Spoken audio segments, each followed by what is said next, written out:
Welcome in, race fans, to the Racers Elite Network. I'm your host, Brandon Massey. Alongside me tonight up in the booth is going to be my brother, Cody Massey. Cody, welcome in.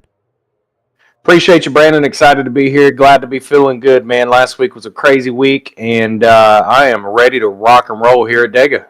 Yeah, man, it's good to have you back in the broadcast booth after a week of some hellacious sickness that you've had. But tonight, folks, we have a wild one for you as we are going to be live from the Talladega Super Speedway, where tonight Andrew Teft and the company at Racers Elite has brought us not one, not two, but three different race cars on the racetrack here at this Super Speedway.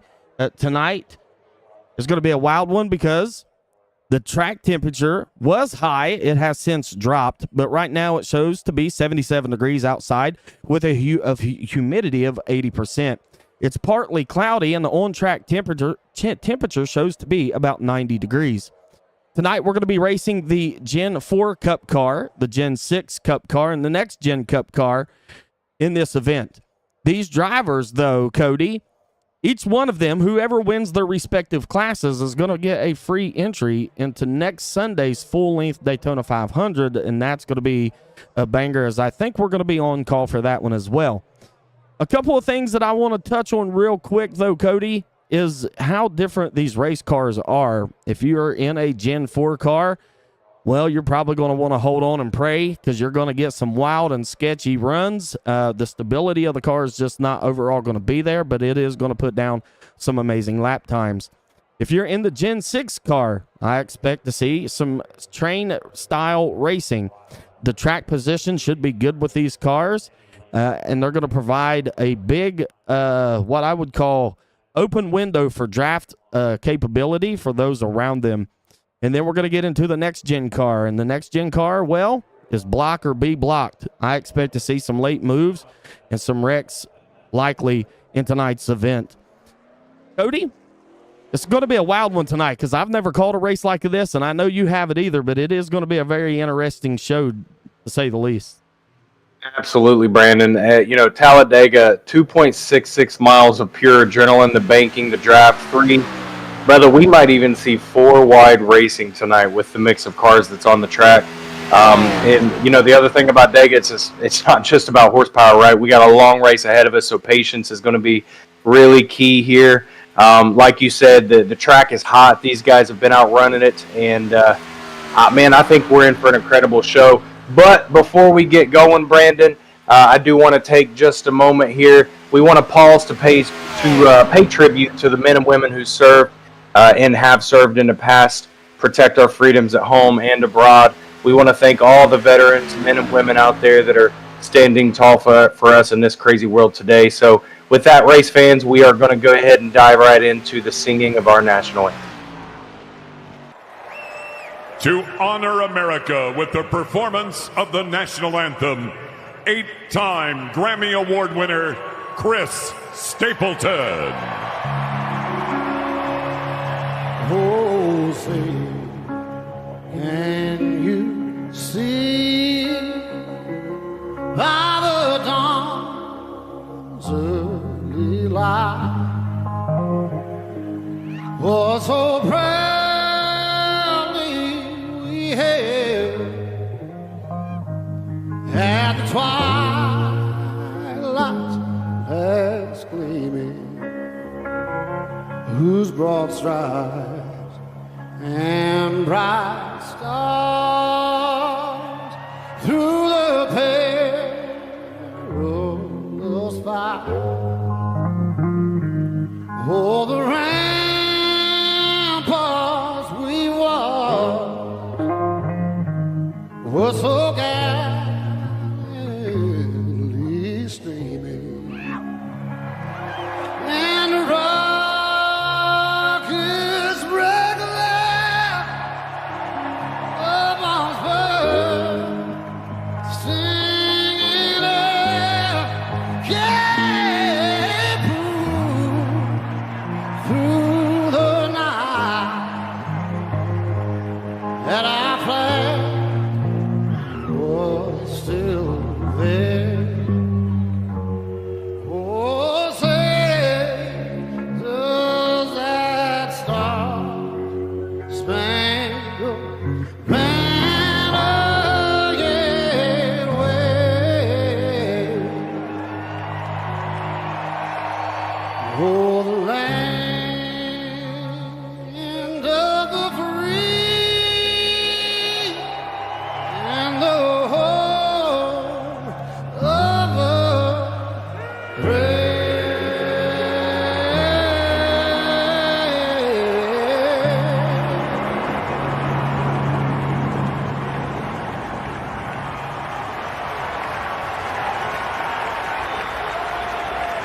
what an amazing rendition of the national anthem. I tell you, Cody, that one there gives me chills about every time I hear it. Every time, Brandon. That is my most favorite national anthem of any live performance I've ever seen. That was phenomenal. Absolutely phenomenal. Well, as you can see right now, some of these drivers is finishing up their qualifying attempts. And right now, Cody, a couple things that stand out to me is positions 1 through 5 on the scoring tower, and those cars are going to be held by the the Gen 6 car, rather. And then currently from 6th to 13th, that'll be held by the Gen 4 car. And then right now, from 14th to 21st, is going to be held by the next gen car. Yeah, I mean, Brandon, I'm it's almost like I'm shocked, but I'm also not, right? I mean, we're talking about 3 very different generations of cars here. 3 very different ways of racing this cars. And so, what I am happy to see is I'm happy to see that they're in packs, right? That the generation of these cars, the classes of these cars, they're running together. Again, making for another phenomenal, wild ride of a night, no doubt.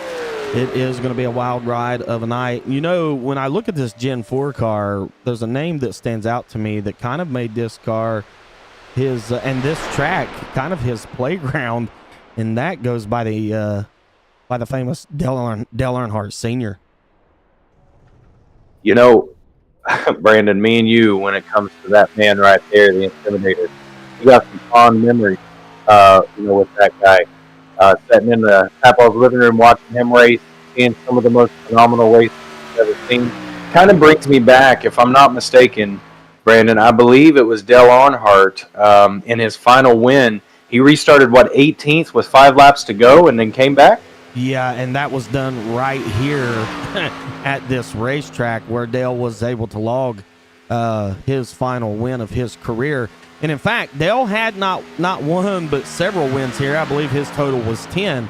Notably, though, to add to that, his son, Little E, also known as Junior, logged 6 wins with 4 of them in a row. And I believe that spanned from 2001 to 2003. So between the two Earnhardts, 16 total combined wins around the famous super speedway that we like to call Talladega.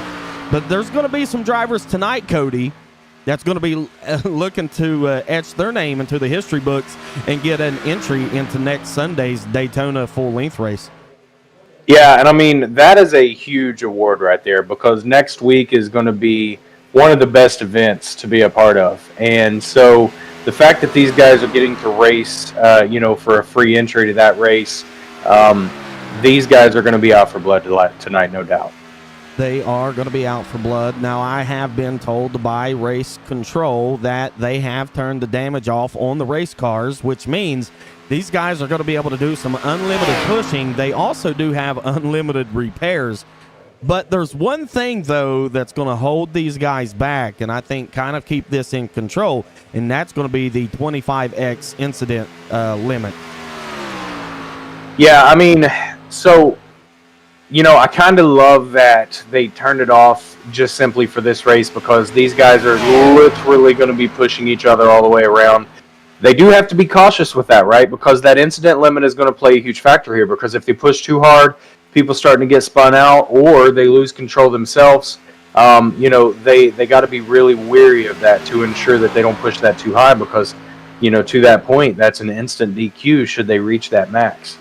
It will be an instant DQ. And to no surprise right now, Cody, the top 8 positions is going to be held by the Gen 6 car, with positions 9 through 16 being held by the Gen 4 car, and then positions 17 and currently through 24, the next gen car. Right now, I have 2 cars showing to have not made a lap just yet. And that looks to be the 69 of Jesse Fox and then the 26 of Jack Clemens. So right now, 2 drivers haven't made a qualifying attempt, and that is going to be the end of qualifying, which means we're going to get right into the grid for tonight's event. Starting on pole, Into driving the number 51 is going to be Stephen Blevins. Outside him, driving the number 55 is going to be Truth Hoke. Starting third, driving the number 13 will be Frank Chavez. Starting fourth, driving the number 27 machine tonight, it's going to be Dwayne Davis. Starting fifth, driving the number 41 is going to be Aaron Marcus. Starting sixth, outside him in the number 60 machine is going to be Lee Campbell. Starting 15th is going to be starting 7th, rather, driving the number 15 is going to be Kinsley Smith. Starting 8th, driving the number 59 machine is going to be Brandon Christopher.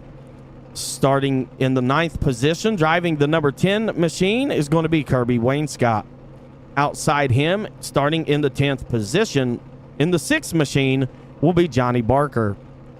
Starting in the 11th position, and I'm going to mess this gentleman's name up, and I apologize, in the 707 machine is going to be Chris. Cody, how would you take a stab at that one?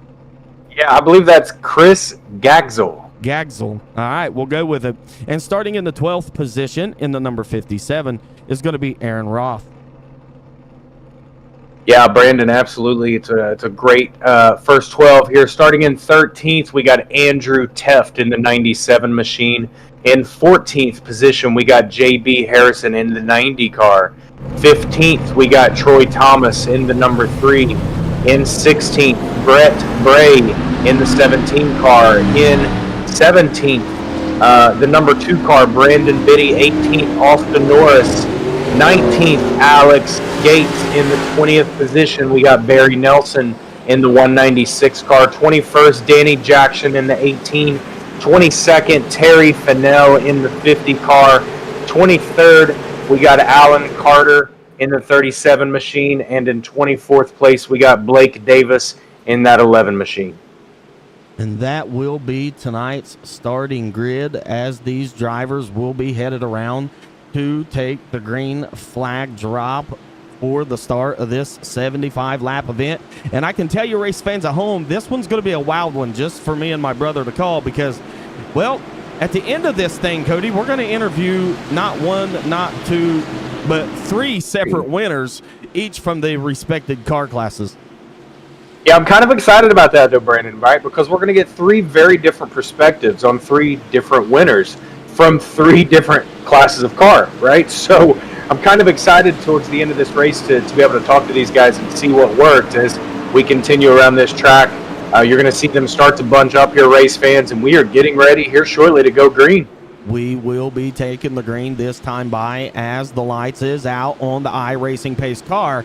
And that's the sign that a race fan likes to see, right? Is when the lights go out on the iRacing Pace car, that means the green flag is going to drop. And our brother Steve up there on the flag stand will have that green flag in hand.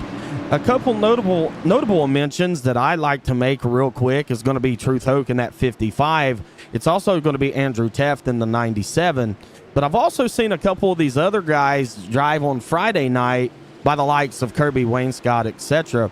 And so those are going to be some notable mentions. But we're going to try to keep an eye on every single one of these race cars throughout the event night as we see them all lined up, ready to take the green flag here for what's going to be 75 laps around the super speedway known as Talladega. And here we go, Brandon. And you can already see that the Gen 6 car already out front leading that pack. Kirby Wainscott group is back here. Now, once these Gen 4 cars get wound up, and the next Gen car, once those guys get wound up, man, they're going to be able to haul the mail. Those cars have tons of horsepower in them, and they sound absolutely amazing. They do. They sound fantastic. And right away, Brandon, we're seeing lanes forming, high side, low side. Everybody jockeying for position. Brother, it's basically a chess match at 190 plus miles an hour. It is, and it will be a chess match at 190 mile an hour. But it does look like that we are under a caution. And I'm going to be honest, I'm not sure as to why we're under said caution. Maybe race control. Maybe race control for for some reason. I'm not 100% sure. Maybe they didn't like the start of the race, etc. Nonetheless, I didn't receive word from race control that there was a caution on the speedway, so we will be under our first caution as these drivers will be attempting to catch up to the iRacing pace car. And currently out front is going to be the 51 of Stephen Blevins, followed by Frank Chavez, Aaron Marcus, Trutho, Kinsley Smith, Dwayne Davis. That's going to be the top 6. And every single one of those drivers are going to be in the Gen 6 car. Brandon, so while we're on caution, let me ask you a question here. Does it surprise you a little bit that the Gen 6 car is theoretically running faster laps than the Gen 7, being the noticeable differences between the two cars, right? Because there was quite a few different things that they did change when it comes to the transmission, the gear count, etc. Yeah, it's to be honest with you, it's actually not a surprise to me. I mean, we've seen, especially over the last couple of weekends, we've even seen the ARCA car out-qualify the Gen 7, also known as the next gen car. So no, it is not surprising to me. But what NASCAR did when they built this car is they kept driver safety in mind, right? And they wanted to try to limit the horsepower, keep the cars more planted on the ground with all 4 tires. They've done what they could to keep the car from being, getting up in the air, etc. I think overall, in personal opinion here, race fans, and some of you may agree or may not, but personal opinion, I think it's hurt the racing product. But again, I'm a fan of, 1,000 horsepower or 800 horsepower, 900 horsepower. I believe the Gen 4 car has 750 horse under the hood of one of those machines. So, yeah, it's not surprising at all that we see the next gen the way that it is, because again, it has been out-qualified. I believe the ARCA car out-qualified it at Iowa. I believe that I believe the Xfinity Series and Truck Series as well out-qualified it, even at Watkins Glen. So, and it's a notable, what I would call road course car. So it's not surprising to me at all, Cody. Yeah, I mean, listen, you're the expert when it comes to this stuff, and if I was to trust anybody on their knowledge when it comes to these cars, it would be you. Race fans, you don't know my brother yet, but let me tell you, he has spent his entire life living this life. And so it's just kind of nice to hear your perspective as we continue around. We are going to start to see these cars grid up. Now, this is going to be interesting, right? Because we did catch that caution so fast. Drivers were able to see other drivers' first lap strategy to kind of see whether or not they're going to bounce outside, inside, seeing what packs are staying together. So really curious to see what coming off of this first caution is going to look like. Yeah, and again, I'm not 100% sure as to why that we was in the caution. I'm not real sure, and again, unless it was just race control not, happy with the way that they started the race. But nonetheless, right now, positions 1 through 8 is going to be controlled by the Gen 6 car. And then from positions 9 to 14 is going to be controlled by the Gen 4 car. And then we kind of have from about 15th to, say, 21st, we have drivers that is in the next gen car. As the lights should be out on the iRacing pace car. It looks like to me they are. And then we have some guys I believe has elected to hit pit road, Cody. So maybe some of these guys is on pit road. Not 100% sure. I see Andrew Tapp way back here. Yep. Andrew, he was on pit road. So some of these guys has already taken fuel strategy into account, and that's for a drafting track. That's not surprising to me at all either, to be honest. Yeah, I mean, it's definitely strategic, right? I mean, you got the front runners here. We didn't really see anybody out of that first pack take pit, no? No, I don't believe anybody within I'm going to say probably top, say, 15 or so. I don't believe maybe hit pit road. A couple that I'm only seeing. In fact, Andrew Teff was on pit road. I believe Jack Clemens was on pit road. Potentially Bray Wyatt was on pit road. In fact, there he comes now. So, yeah, I'll be honest, man. I'm not 100% sure other than it's just a strategy call.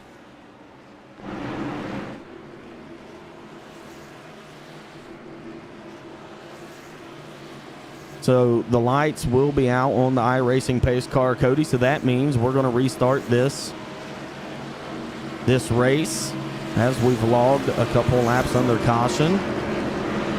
Currently setting out front, that's been pacing the field, is going to be Stephen Blevins. Now, Truth Hoke actually started outside pole. Has since dropped a couple positions, but Truth's one of those guys. I've been watching him. I race with him on Tuesdays, Wednesdays. He's one of those guys that always seems to find an opportunity to have a shot at kind of at the end of the thing.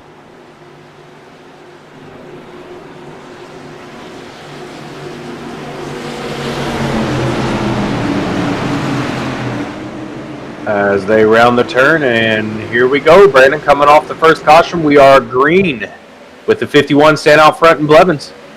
Yeah, 51 will jump out to a little bit of an early lead there, but he's going to be followed up by Marcus and Kinsley Smith, all in the front three right there. The first car leading the Gen 4 car is going to be Johnny Barker. He's going to be back here in 8th as we see some of these guys start to form up. And right now, all these guys here, Cody, is jockeying for position, trying to figure out just exactly who they want to work with, who they can work with, and where to go. Oh, saw that coming, Brandon. Saw that coming. Yeah, what is that? The 196 car you could kind of see was in and out when we watched that replay. Oh my goodness, multiple cars involved in that crash. Yeah, I'm going to back up here, race fans. I'm going to see if I can't get us a replay. I believe he was, though. I think that 196 was in and out right there. And I'm wondering if he was doing that defensively. Let's take a look. Well, we're gonna have to back up quite a bit here, but we'll see what we can get. But right here's where the start of it was. It just looked like to me, the 196 and the 77 have that run. The 77 is going to move to the bottom here. The 196 not quite clear. He thought maybe the 77 was going to let him in. In that case, that's not what happened. And then you can just several see cars. Oh my goodness. 1, 2, 3, 4, 5. As we can see, 6. Yeah, there was several. I want to go on board this 2 car right here, if we can. Now, in fact, we're not going to be able to. So, nonetheless, what a wild way to start the night, Cody. That's several cars. Now, again, damage has been turned off, and they do have unlimited fast repairs to be able to fix these machines. But the one thing that we touched on when we started was the incident limit, right? 25x, I believe, is what it is, and so that's not going to help that cause any. Yeah, absolutely. And I mean, here's the thing, right? Watching that back, I think that was just a clear sign of, thinking that your low is clear, and it was just about. I mean, you couldn't have fit a piece of paper right there, but unfortunately, with that spin out and those other cars that weren't directly involved, they're going to take up incident points on that as well. So this has kind of shaken up the field a little bit, because right now positions 1 through 7 is going to be controlled by the Gen 6 car. So really no change between the top 7, but it's kind of shaking things up a little bit, because right now 8th, 9th, and 10th is going to be controlled by Johnny Barker, Aaron Roth, and J.B. Harrison, all running the Gen 4 car. We can see the engine tech look like he was down potentially on pit road.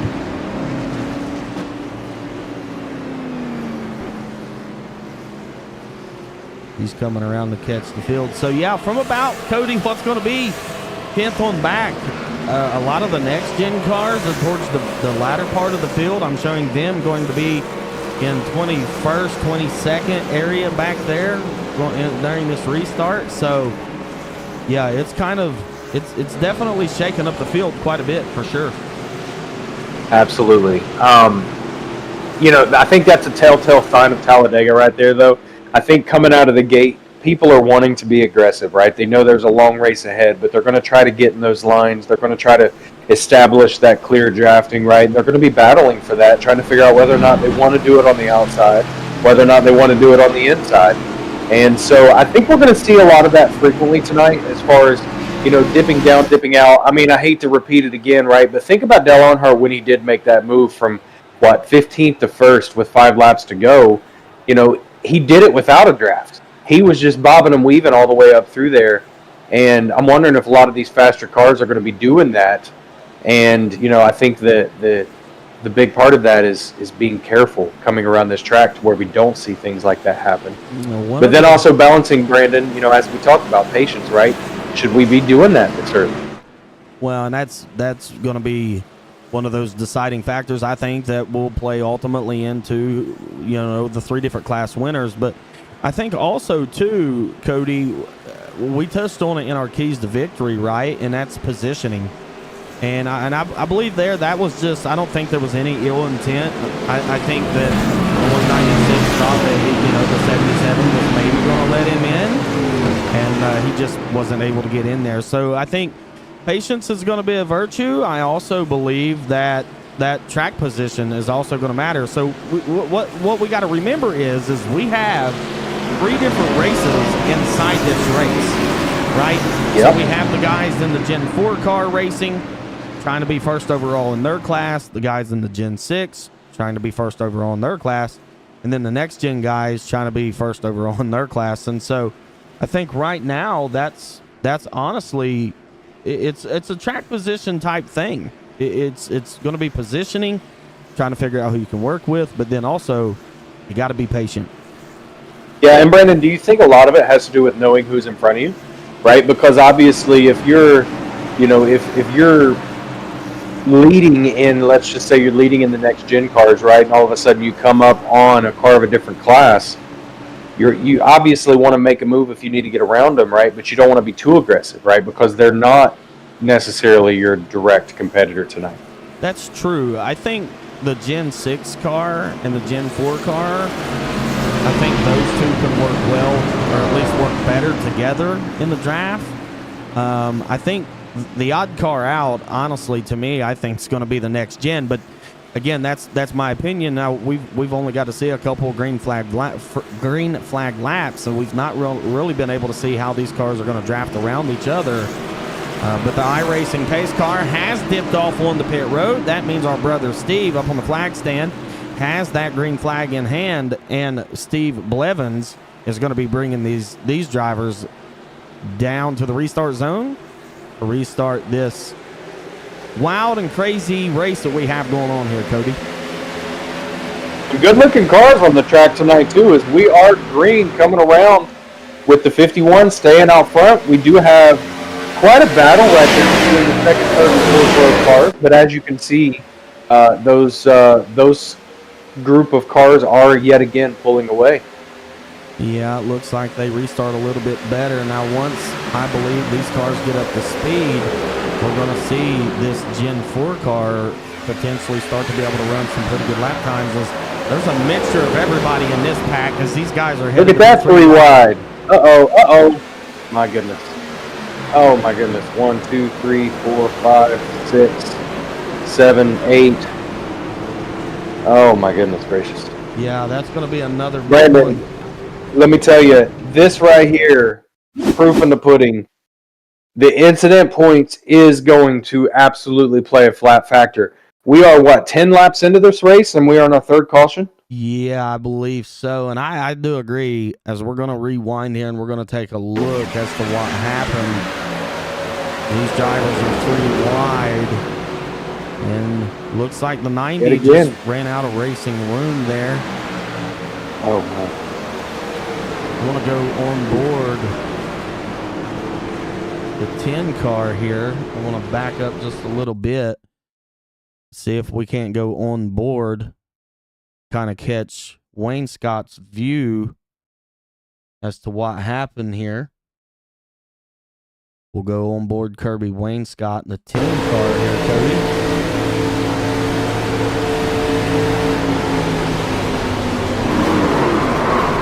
Absolutely nowhere to go there.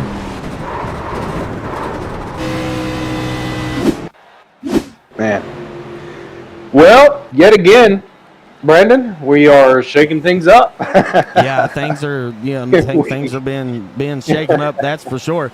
I mean, there's been no change in the top 7, honestly, other than Kinsley Smith is going to be up 5 positions, and of the biggest losers within what's going to be the Gen 6 car right now is going to be Truth Hoke in the 55. Now, there's a driver right here, though, has since made his way up to the 8th position, and I believe has now been shown as one of the biggest movers, up 16 spots, and that's going to be Blake Davis in the 11 car, showing right there in the next gen machine. You set up 16. Yeah, and it looks like he's stopping for some reason. I'm not sure as to why he stopped there on pit road, or on the access road, rather, on the apron.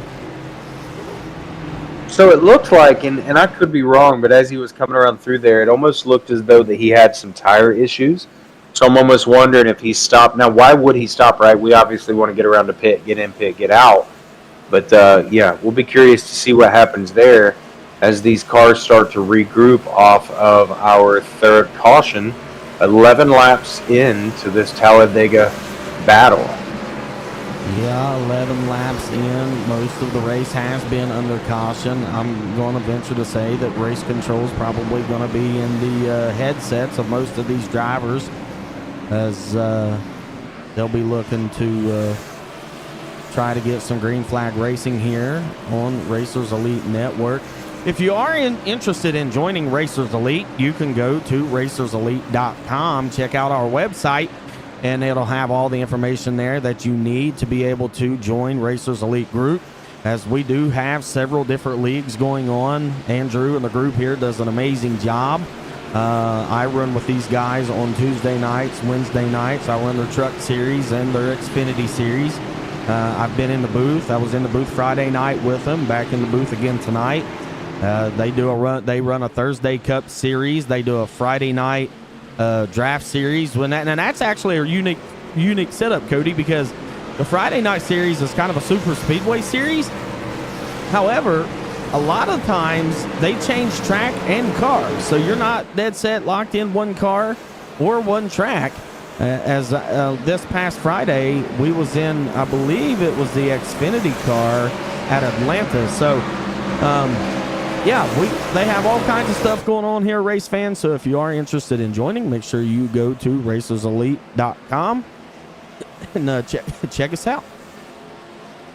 I mean, Brandon, if there's one way to keep you on your toes, that would be it, right? Yeah, I mean, a different car, different track every single night. We do have again, like I said, we got the truck series on Tuesday. Now, I'm fond of the trucks. I like running them. And Wednesday night, we have the Xfinity series. So, several things going on. I know Andrew and the group likes to put on money races. I believe we have one of those coming up next weekend as well. Well, Brandon, 12 laps in on this third caution. As it stands right now, as they regroup in first place, the 51 continuing to lead the way in Blevins. Second place, we got the 15 ride Smith.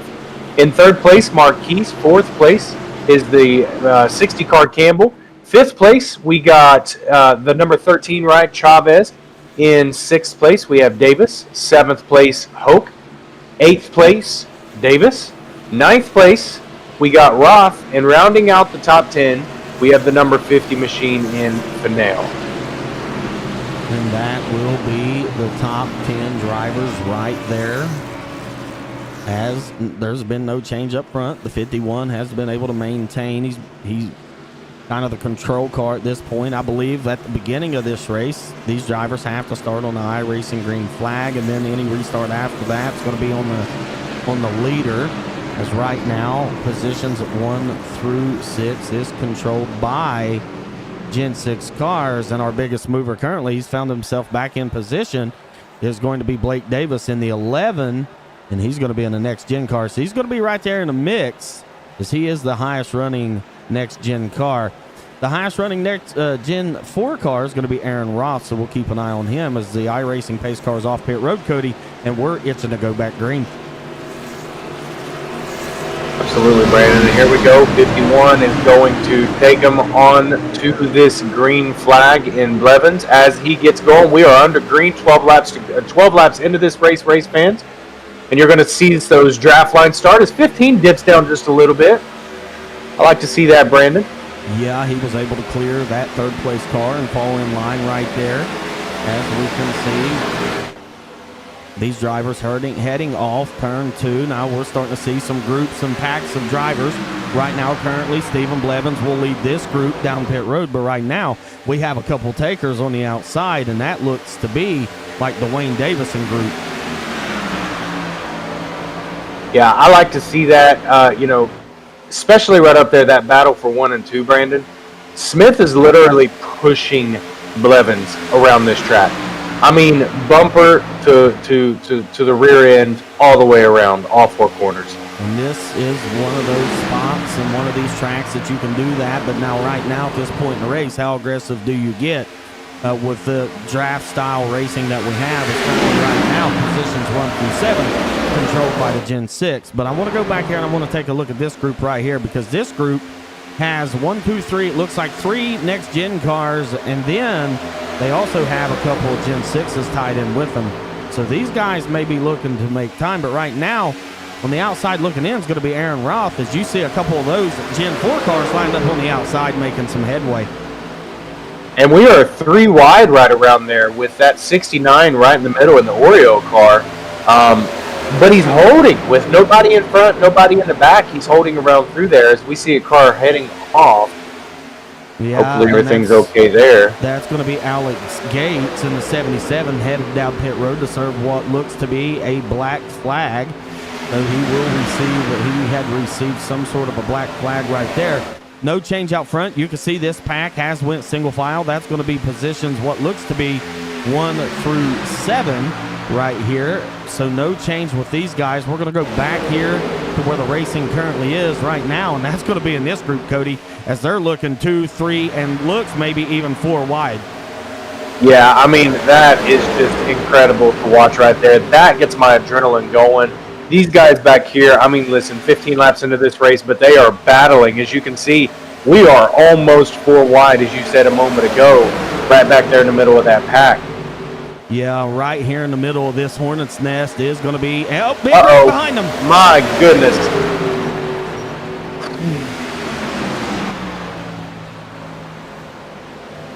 This pack will stay clear. I'm not 100% sure. Looks like Kirby Wainscott, maybe. Cody, let's see if we can back up here and see potentially what happened here. We've been rather fortunate catching these wrecks right live when they happen, and that's been an interesting thing. Most of the time up here in the commentary booth, we don't have that. Let's see if we can see what happens here. So a big move by the next gen car. There was a Gen 6 car. Moved down. He was trying to clear the 147. Yeah. Or is that the 707? Let me back up here, Cody. Let's see if potentially we can. It looked like. So that was the 707. Yeah. He was trying to clear the green car right there, got up just a little bit, and when he went up, you're going to see he tags the Bass Pro in the rear end. 707 was just trying to stay off of what was going to be. It looked like Frank Chavez. No, in fact, that was going to be Brandon Christopher in the 59. Back up one more time here. We have plenty of time to look at the replays. So the 59 here, Cody, is going to actually dip off. Coming through the tri-oval. He's going to dip off down onto the apron there. He kind of comes back up. The 707 just reacts. And then it was calamity from there. Yeah, I mean, yeah. So, 17 laps in.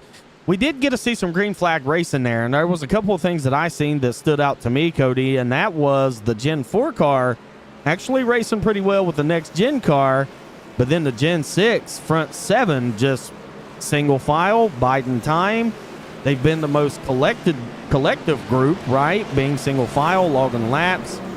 But the racing has been from about, well, I'm going to say 8th on back. Yeah, absolutely. I mean, the front 7 have been smooth. They've been right on each other. They've been very patient. You know, the battle, and I mean, listen, I'm all for a battle, Brandon. The battle has been the middle of that pack right there. They have been pushing each other all night. as you see several cars coming into the pit off of that last crash that we just saw. But yeah, I mean, it is awesome to see, right? Because it's almost like we are seeing two different races, Brandon, right? We're seeing a very different race out front with the front seven, kind of falling in line. And we're seeing the middle of the pack racing like there's 5 laps to go, right? So, yeah, it's two very different races, what we're witnessing right now. it is currently two. It's, in fact, if you want to be truthful about it, 3 different races. But you are absolutely correct. So let's give a breakdown real quick, Cody, of positioning within class, right? Currently, right now, Stephen Blevins, no change up front, currently leading the Gen 6 cars. And then back here, current highest next gen car is going to be Austin Norris. And then the current high Gen 4 car is going to be Andrew Teft. So right now, Andrew Teft, Austin Norris, and Stephen Blevins is currently leading their respective classes. Now, 8th, 9th, 10th, and 11th is going to be controlled by next gen cars. 12th and 13th controlled by Gen 4 cars. The front 7 with the Gen 6. So there's a lot of things we got to keep an eye on right now as we're looking to complete what's going to be lap 18 coming to lap 19, when we should see the lights on the iRacing pace car go off to restart this thing. It's been a wild one so far, Cody. It has, Brandon. You said this at the beginning, right?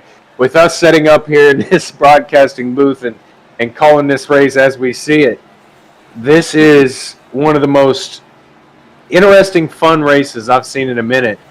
Keeping up with 3 different classes of cars, 3 different first-place runners. One thing I wanted to point out that I just kind of noticed here, Brandon, on the left side there, look at the top 4 times. That's crazy. And look at and then the 5th and 6th, right? So I'm sure you were about to say this. I don't know that I've ever seen that. Yeah, I don't think I have. I really don't think I have. That's wild to me. I'm glad you noticed that, because I've never seen that. That's kind of crazy. Yeah, that is buck wild. As we continue stat. on, race fans into this 4th caution here at the Battle of Talladega. That's what I'm gonna start calling this. It's a Battle of Talladega. I am thoroughly enjoying this, Brandon. This has been a very eventful 19 laps here in Dega. Yeah, it has, man. And I'm going to be honest, this is my first time calling one of these races that's been put on like this. I know it's your first as well. And I'm having a freaking blast up here in the commentary booth. There's just so much to keep an eye on. First of all, for someone like me who's ADHD as can be anyway, this is a dream. No. This is a dream. To be able to have this much action and be able to keep up with it is absolutely a dream, man. I tell you though, man, I wouldn't want to do it with anybody else, brother. Man, I love having you up here in the booth beside me, dude. We always have a good time, and the fact that, and I've been rather honored, man. Andrew Tapp put out a message and was seeking some broadcasters, producers, some commentary folk, and I immediately, shot him a message, because I'm one of those drivers, and you know this about me, Cody. I'm one of those drivers that I would soon just hang up the steering wheel and just be up here watching all this shake out, and I enjoy it as much as anything. Well, listen, if you weren't, and if you were in this race, Brandon, I know you right now. I can see you sitting there with the wife bringing you a towel because you are sweating bullets right now, 19 laps into this race. Guaranteed, absolutely. Guaranteed. As the iRacing pace car is going to dip off here, Cody, our brother Steve, up on the flag stand, is going to have that green flag in hand, and I don't suspect to see anything different than what we've seen the last little bit. Currently, the pack's going to be... Job, Brandon. And they're back under green flag. This is Here going we go. to allow Stephen Blevins, Aaron Marcus to kind of jump out front. Kinsley Smith's not going to be able to clear through the bottom, so these cars are going to be able to race side by side for a bit.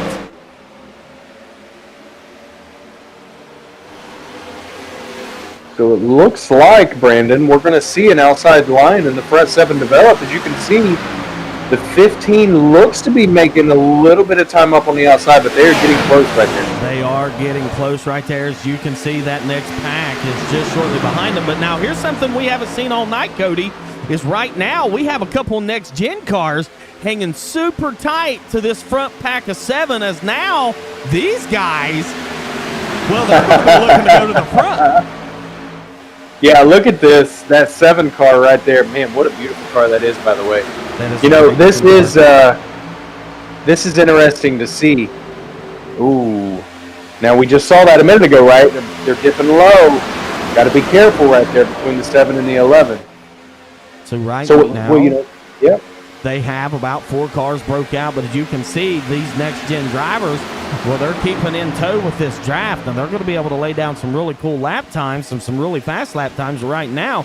Look at this pack here, Cody, as this here is raging on something wild. That's that same pack, Brandon. That's what I'm saying. These guys are racing like there's 10 laps to go at Dega. As we see the 57 car leading that pack right there on the inside lane. But he has got a little bit of a gap in behind him. Yeah. We have, now they're breaking out to 3 wide. They are. 4 wide, look right here. Absolutely insane racing with as Andrew Taft and what's going to be Troy Thomas has been able to bring their Gen 4s to the front. I do want to say what a good-looking race car is that 3 car right there. But look at this battle, Cody, as they're still trying to figure out who's going to go where. No decision can be made because these guys still want to go 3 wide. Hey, they sure are. Now that looks like they finally broke into 2 lanes right here, so we are going to have 2 rows coming around this turn. But at any time, we're liable to see one of those cars break right back down to the middle. Yeah, we could see any one of these guys bust right down to the middle here, so no change out front. Andrew Taft and group right now Brandon, if showing the way. you go back to the front pack, it looks like we have a change. It looks as though... No? Okay. Listen, Yeah. my eyes must be messed up a little bit because I could have swore I just saw a change in leader right there. No. Unless it was the brief change. Yeah, right now, Stephen Blevins is still going to be, showing the way out front. Now here's something interesting, Cody, because if this group right here, this outside line led by Kinsley Smith and Truth Oak, if this group right here starts racing side by side and they may get one of these other Gen 6 cars to go with them, this is going to create a big open window of draftability for these guys in the next gen cars, because right now there's 4 of them in tow. So right now there's about a 7 seconds difference back to this pack from what's going to be the top 7. And as you can see, the top, well, I'm going to say 11 cars right here together. Yeah, and I like to see those next gen cars, kind of keeping up, because I think at first we start to see quite a bit of a gap. It looks as though those next gen cars are starting to settle in. They're starting to find their lines, find their grooves. They're really playing heavily off of this draft. And, listen, I know it's 2 different races right now, but, it makes it for more fun when all of a sudden you start to see different classes pushing each other. Yeah, and right here you can see that Kinsley Smith is being shoved on relatively hard. Now there's a little bit of gap between them, but Truth Oak was given the back of that 15 everything he could handle, and now he's going to push him out to contend for what should be 1st, 2nd, 3rd, 4th, 5th area right here.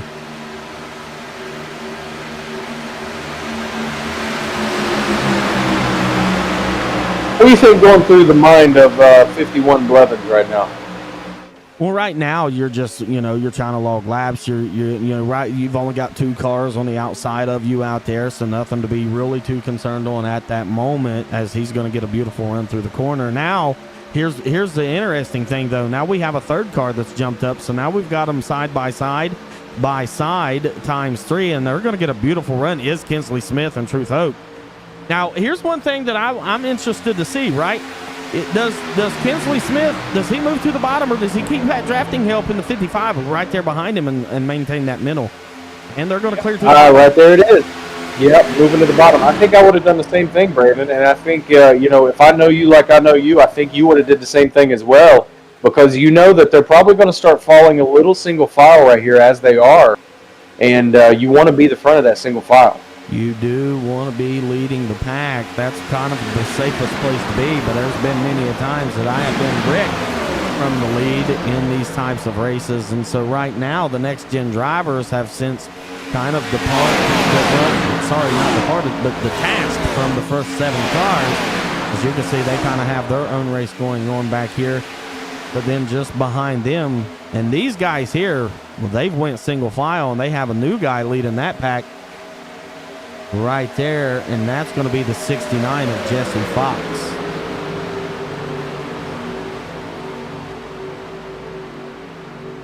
So there'll be no change up front, and I know why that's going on, and it's not something I can fix right now, Cody.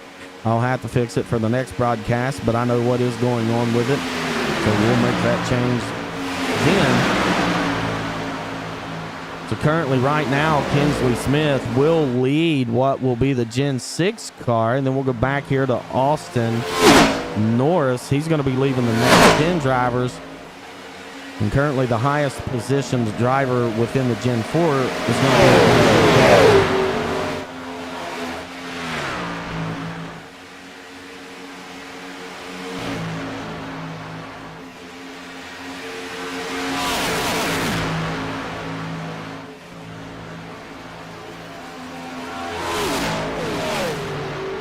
Ooh, you can see the sparks. Man, I tell you what, them Gen 4 race cars just sound so freaking good.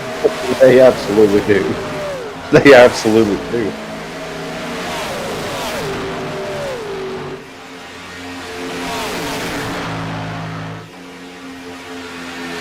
Well, Brandon, we're getting some green flag time here as we approach lap 29 of this 75-lap battle. Yeah. With those fronts, what is that? Front 7 that have officially kind of broken off from everybody else again, yeah? Yeah, they have. That will be the front 7 that's kind of showed the way, and then these next-gen drivers have lost tow. Now, I can tell you something interesting. What's interesting is this group of guys right here has caught that pack of next-gen cars, and we're about to see some wild racing right here, Cody. Yep, and you saw right there, the 69 knows what's coming, so he dips to the outside, but he's going to have quite a few cars. They're going to be able to pick up a lot of momentum. Pushing that 69 car, as you can see, he's going to dip right down. Yep, exactly. They need to stay that. They're going to catch those next-gen cars quickly. Yeah, them front 2 in front of these 4, 5, 6 drivers in this pack here, they're going to be caught very quickly. I tell you, this might be the key, though, right? if you're Jesse Fox in that 69 driving that Gen 6 car, and you're being pushed by 3 Gen 4 cars, this might be kind of that mix that we wasn't really looking to see happen. But these guys are laying down some really good lap times right now. They absolutely are, and yeah, man, that's some good driving right there, Brandon. These guys are pushing themselves all the way through the outside. They are just, man.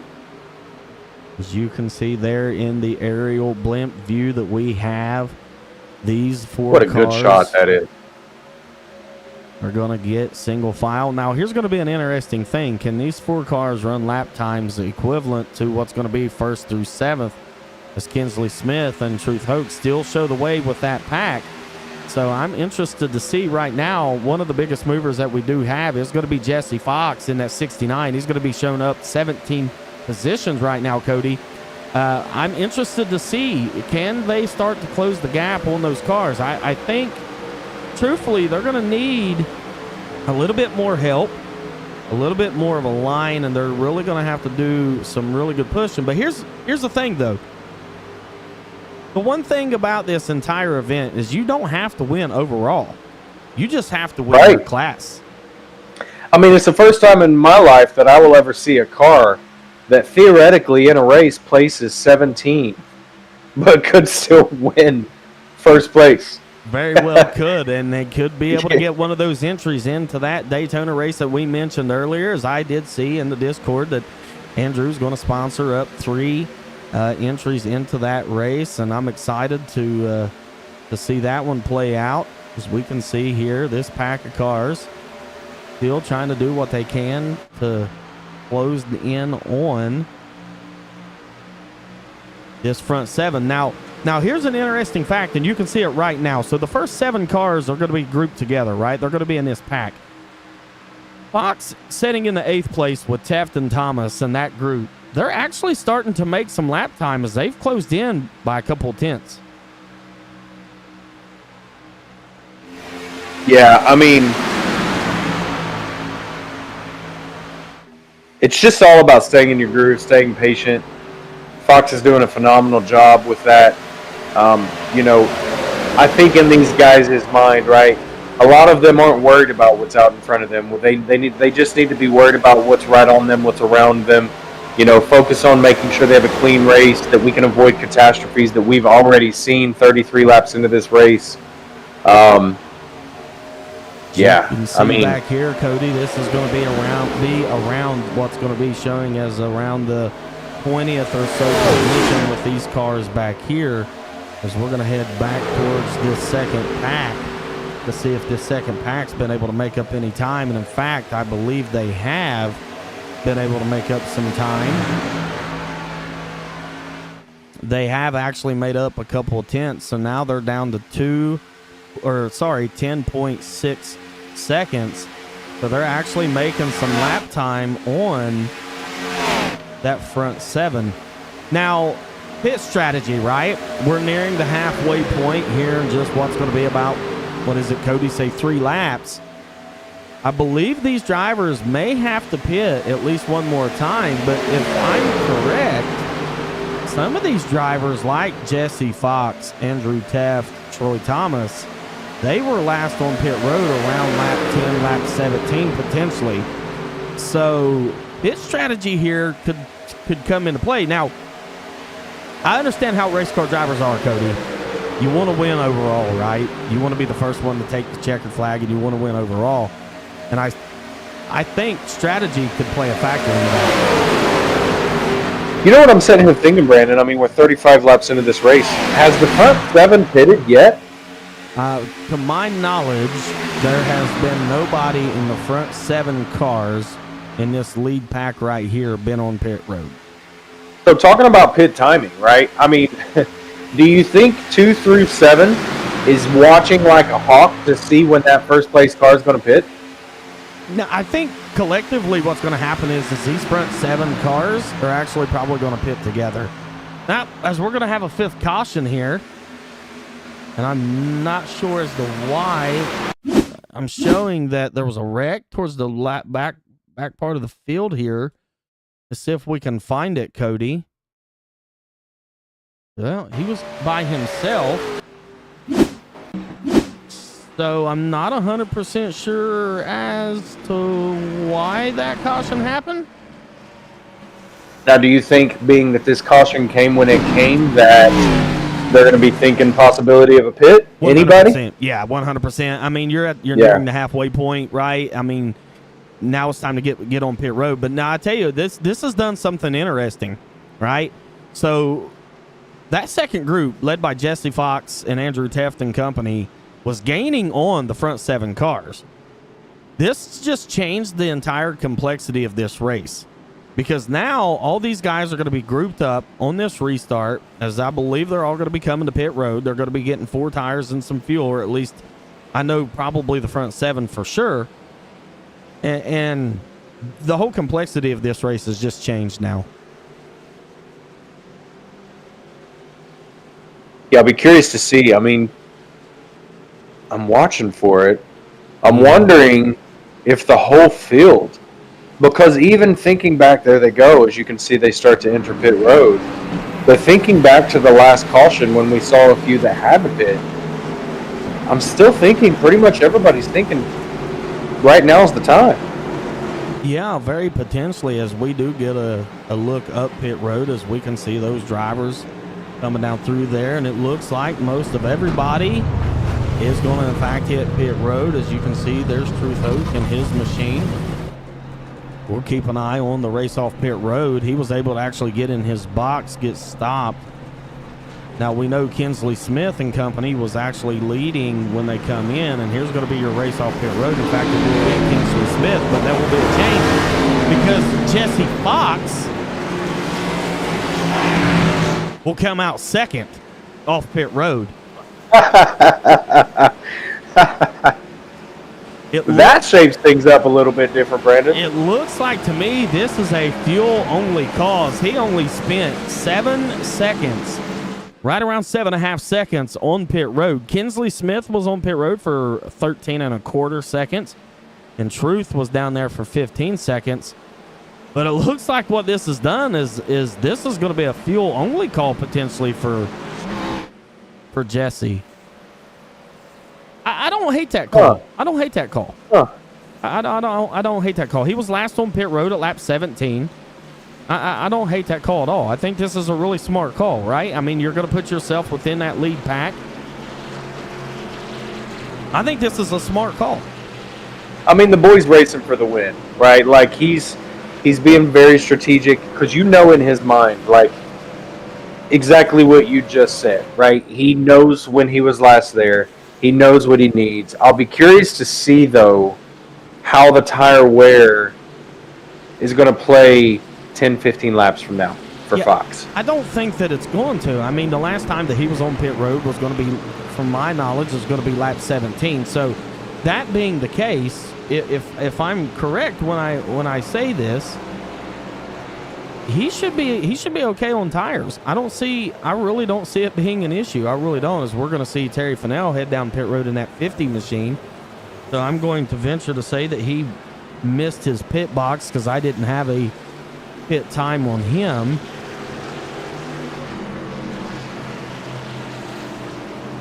I don't hate this call. I think this is a good call for Jesse Fox. I really do. This will be interesting. I mean, now all of a sudden we got a little bit of a mix up there in the top 5, right? And we'll give them another minute to let things shape out just a little bit. But it looks as though coming off of this 5th caution, your top 5 is going to be Smith in first, and then followed by Fox, Hoke, Blevins, which dropped down to 4th coming off the pit, and then Teft in the 5th position. Yeah, what a race this has been for Andrew Teft.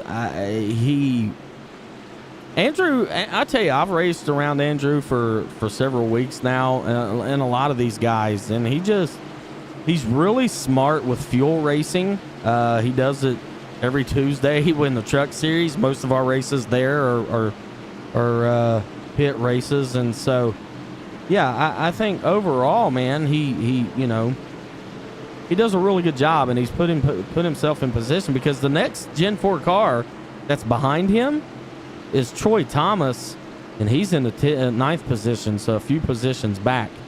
And ultimately, that's who he's racing, right? Is you're racing within your class. So right, yep. Looks like to me the lights is going to be out on the iRacing pace car, Cody. So that means we're going to restart this duel. We're going to be firing back off. Now, here's one thing we've not been able to see tonight is one of the Gen 4 cars in the mix with the Gen 6 car. We know they draft well together because they were closing in before that caution came out, was Jesse Fox and Andrew Teft. So I want to see if maybe those two can get linked back up, get back to working together.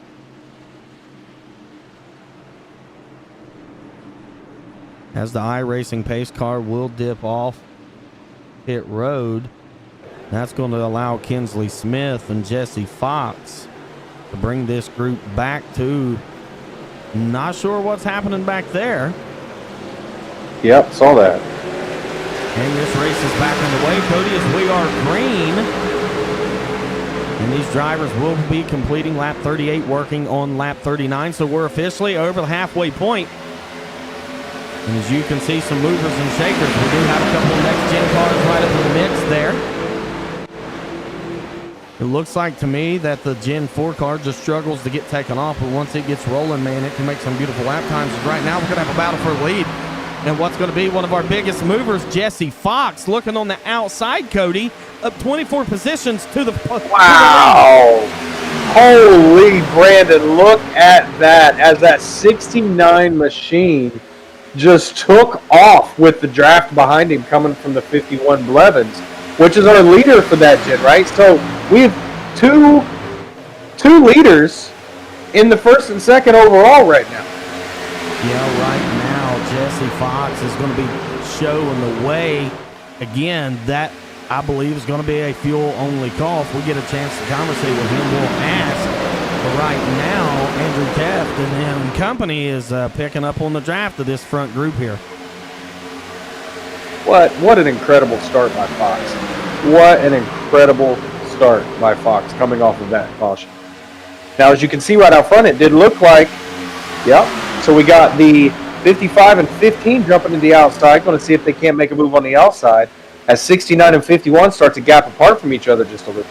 They are actually a little bit separated. We've seen this earlier. Yep, and there it is. Race. Yep, we've seen it earlier in the race from the 15 and 55 where they've been able to hook up, link up, and be able to make some time on that outside as they're going to be looking to clear towards the bottom again.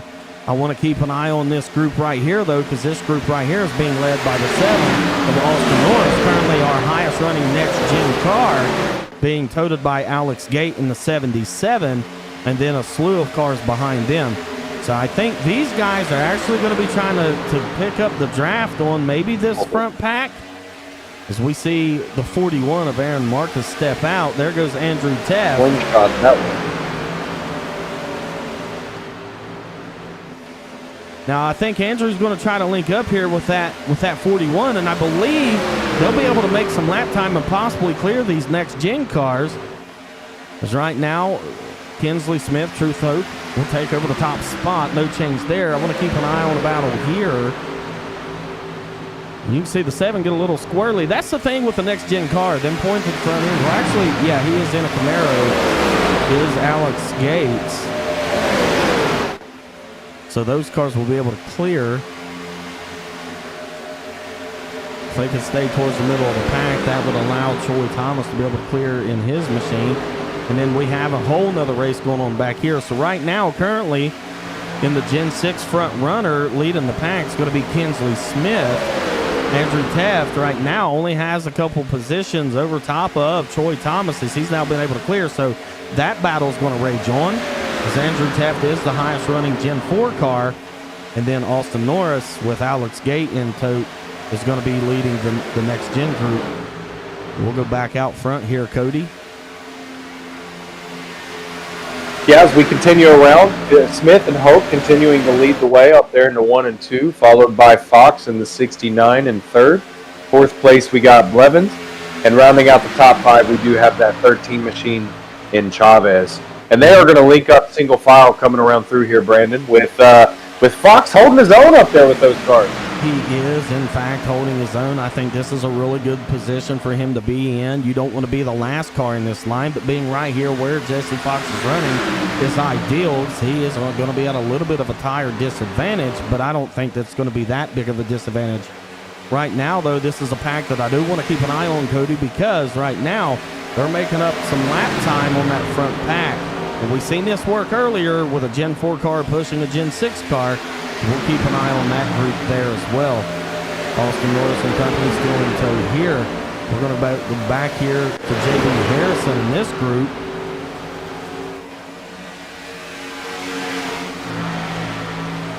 The beautiful looking race car is that J.B. Harris car. That's also known as the Gray Ghost for the race fans at home.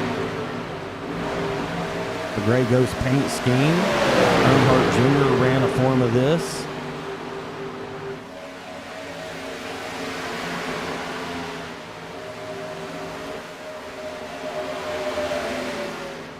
That number 11 Traveler's Whiskey machine.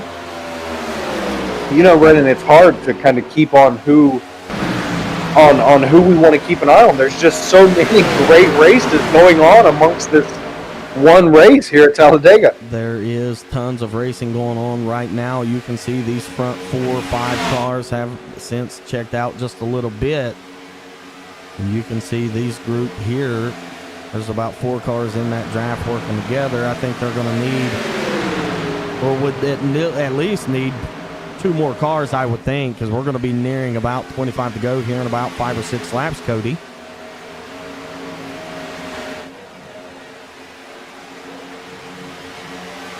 Yeah.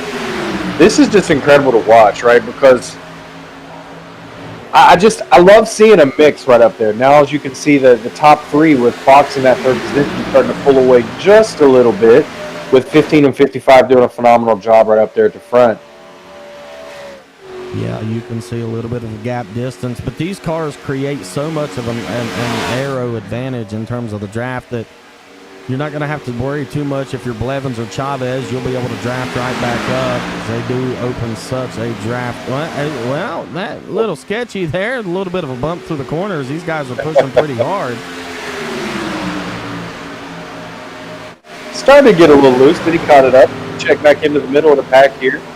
Yeah, as you can see right now, these four cars they're losing a little bit of time, but now we have a race within a race right here, because right now this is going to be the race for the win, at least what we have for the Gen 6. But when we get back here to Teft, not far behind him, it's going to be Troy Thomas. They're going to be racing for the Gen 4 position. And then you got these two guys that's now linked up, and they've been together for quite some time. That's going to be Austin Norris, Alex Gates. That's going to be leading the next Gen portion. As you can see, though, that Great Ghost pack right there is starting to pick up on this pack. Now, JB Harrison and company, if they could get some cars linked up,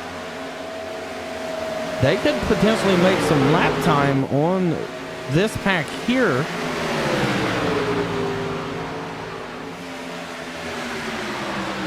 No change out front right now, Cody, as Kinsley Smith continues to show the way. 48 laps into the race, Brandon. We're nearing the 25 laps to go mark, and we are seeing some good, solid consistency. I think we are seeing some patience here as well. Brandon, I'm not quite sure because I don't have it here in front of me, but are the 15 and the 55 cars, is that two different teams, or is that the same race team? I believe it's two different teams, if I'm correct. So being that that's two different teams, Brandon, I'm wondering, 25 laps to go. Obviously, if things continue, 15 continues to lead the race, 55 is going to want to make a move towards the end of this race, right? Yeah, absolutely. I mean, so it looks like there's a free entry on the line, right? Everybody wants to get a free entry into no doubt. That big race next week. No doubt. Yeah, this is all or nothing right here, this race. Boy, that 77 machine. Brandon, there is some good-looking cars out here on this track this evening. Yeah, that 7 and 77 right there is good-looking race cars. You can see Kinsley Smith and his famous Michael Waltrip DEI number 15 paint right there. Truth Hoke in his famous blue car. I think everything that Truth drives is blue. I mean, if it's working, why not? Why stop it, right? Right. I tell you, he won in dominating fashion what was Wednesday night in the Xfinity Series. Was able to go 100-plus laps on a tank of fuel in the Xfinity race at Nashville Fairgrounds. Fantastic job by him and a show he put on. And actually, my teammate in that series, Ira Kohlhaas, was able to finish second.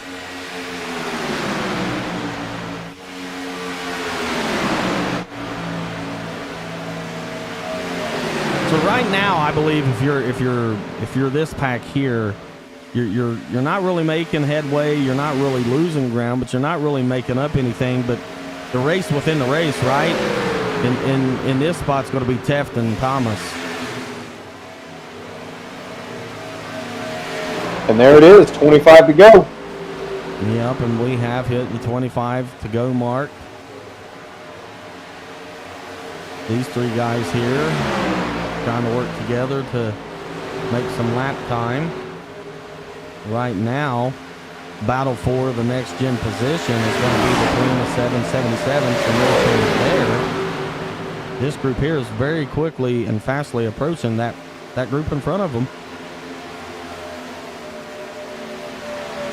With 25 laps to go, now's the time that we start wondering, how much time do they have?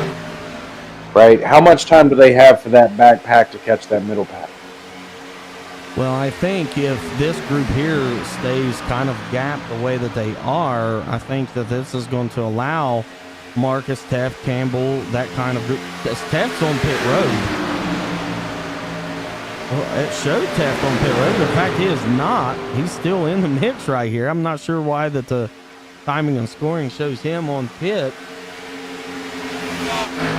But in fact, these guys are a lot more formed than what these guys are here.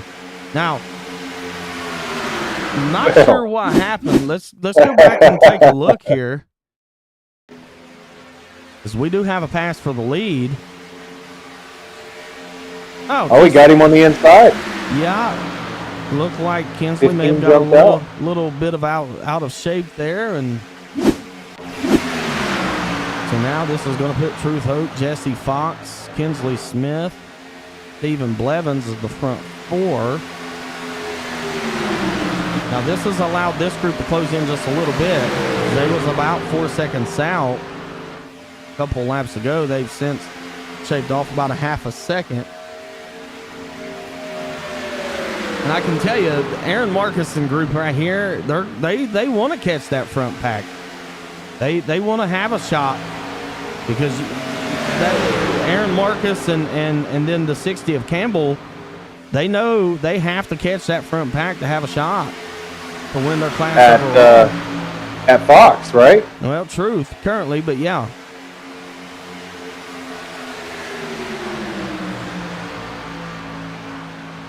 So those guys right now, they're making up time, Cody. Right now, they're fast. They're the fastest group on the racetrack. We've just seen that lead go from almost 4 seconds down to 2.5. These guys are reeling them in. Yeah, they.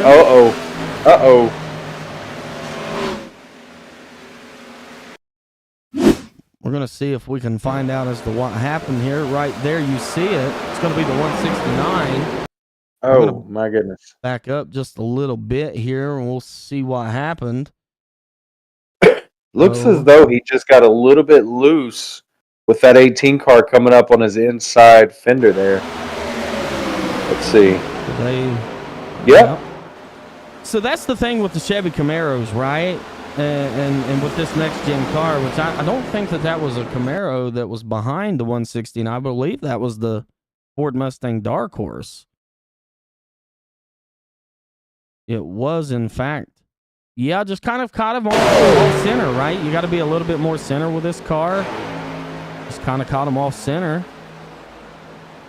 Well, Brandon, this caution's definitely going to play an interesting role here because what this is going to allow is it's going to allow that middle pack to be right back up there with the front pack, as we were just talking about. It is. Drivers like Aaron Marcus, Lee Campbell is now going to be able to restart with those front guys. Now, what this is going to do, and we've seen it kind of all race long, is that Gen 4 car, much like Andrew Teft and Troy Thomas has been in, has not fired off quite like the Gen 6 car. And then we're going to be under 20 laps to go, and we're going to need to keep an eye on these two guys, which is going to be Austin Norris and Alex Gates. Because right now they have about 6 or so, 5 positions above the rest of the next-gen cars.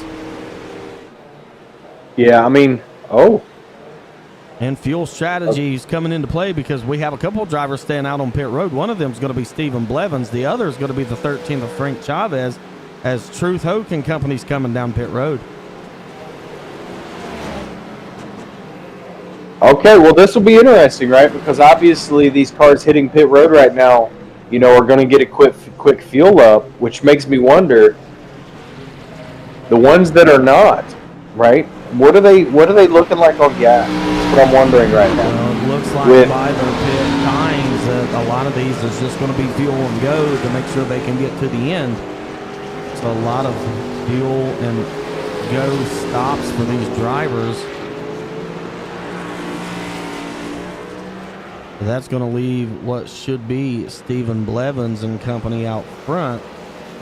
So that's going to shake things up a little bit.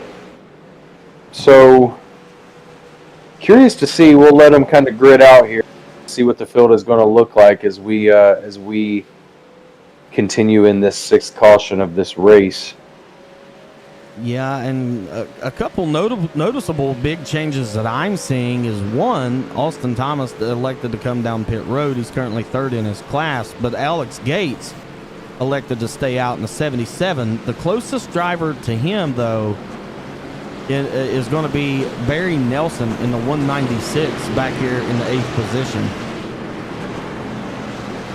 So if he manages to maintain right there, that's going to be a race within a race there, as it looks like Alex Gates may be able to restart what shows to currently be the 3rd position, Cody. So this is going to be an interesting restart. We're going to restart with under 20 to go. I believe when we go back green, we'll be at 18 to go.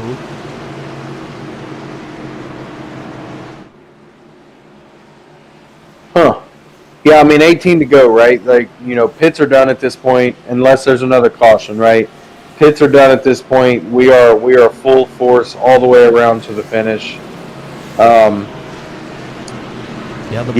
it does look. Yeah, the pay window's starting to open now, as I like to say. So as it starts to shake out, Alex Gates right now still ain't the biggest mover, though. He is up 16 spots, but still right now, Jesse Fox shows to be the biggest mover. Up 19 spots, Cody, is Jesse Gates. Or Jesse Fox, sorry. Did he qualify? I don't think that he did, but what a performance nonetheless. I mean, that's what I'm saying. He started at the back, worked his way all the way up. So it's looking as though we're going to see the 55 and Hoke back in the 6th position. As these cars start to grid up, we'll let them just continue to take form there. There we go. So it looks like, Brandon, in the 6th caution coming off of this, we are going to be the 51 Blevins first place. Outside of him, we got Chavez. 2nd row, we got Gates and Christopher.